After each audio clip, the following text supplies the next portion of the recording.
insane.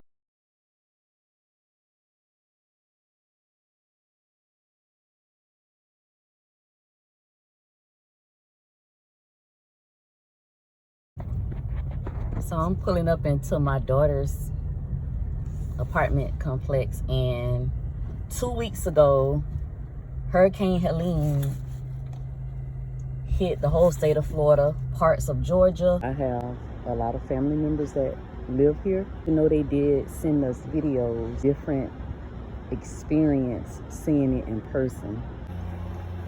They still have that down, the handicap sign down. Man on top of the roof in the apartments next door from these, trying to put up the power line.